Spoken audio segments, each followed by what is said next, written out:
মহামান্য হাইকোর্টের নির্দেশনার আলোকে জেলা প্রশাসন ও পরিবেশ অধিদপ্তরের জরুরি অভিযানের পরিচালনার কার্যক্রমকে হয়রানি দাবি করে গাইবান্ধায় অবৈধ ইটভাটার মালিকগণ নিজ নিজ অবৈধ ইটভাটা রক্ষায় গাইবান্ধা পৌর শহরের জেলার সকল উপজেলা ইটভাটার শ্রমিকদের নিয়ে বিশাল বিক্ষোভ মিছিল করে জেলা প্রশাসকের মাধ্যমে বন, পরিবেশ ও জলবায়ু পরিবর্তনের মন্ত্রণালয়ের উপদেষ্টা বরাবরে স্মারকলিপি প্রদান করেছেন। উচ্চ আদালতের নির্দেশে ইটভাটায় মোবাইল কোর্টের মাধ্যমে বন্ধ, জরিমানা ও ভাঙচুরের বিরুদ্ধে গাইবান্ধার অবৈধ ভাটা মালিকগণ ভাটার শ্রমিকদের নিয়ে বিক্ষোভ মিছিল ও স্মারকলিপি প্রদান করে।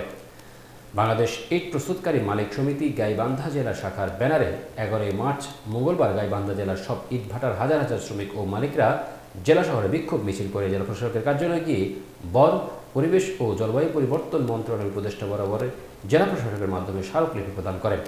এ সময় স্মারকলিপি গ্রহণ করেন অতিরিক্ত জেলা প্রশাসক AKM হেদায়েতুল ইসলাম।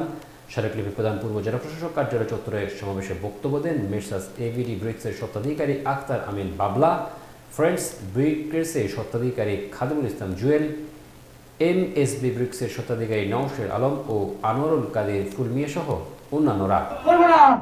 আমাদের কথা মানতে হবে, আমাদের এখানে আপনারা জানেন এই ভাড়া মালিকের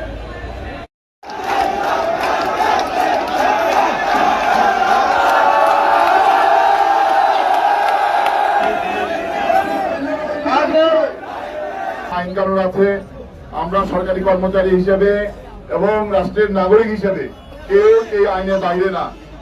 তারপরেও স্থানীয়ভাবে আপনাদের এই দাবি আমরা কেন্দ্রীয় সরকারের কাছে পৌঁছে দিব এবং আপনাদের যে দাবি আছে সেটি আমরা আপনাদের শ্রমিক নেতৃবৃন্দ, আপনাদের মালিক যারা আছে তাদের সাথে বসে আইনের মধ্যে থেকে সর্বোচ্চ জেলা প্রশাসনের সহযোগিতা থাকবে। আপনারা শান্তিপূর্ণভাবে আপনাদের স্মারকলিপি আমরা গ্রহণ করছি। জেলা প্রশাসন শান্তিপূর্ণভাবে স্ব অবস্থানে আপনাদের কর্মস্থলে এবং আপনাদের বাসায় ফিরে যান, আপনাদের প্রতি আমরা অনুরোধ করছি। আর আপনাদের বিষয়ে রাষ্ট্রীয় সিদ্ধান্ত যাওয়া হবে এবং সেই পরামর্শ নিয়েই আমরা গাইবান্ধা জেলাও এর বাইরে যাব না। আপনাদেরকে আমরা এটি নিশ্চিত করছি, আপনারা শান্তিপূর্ণভাবে ফিরে যান।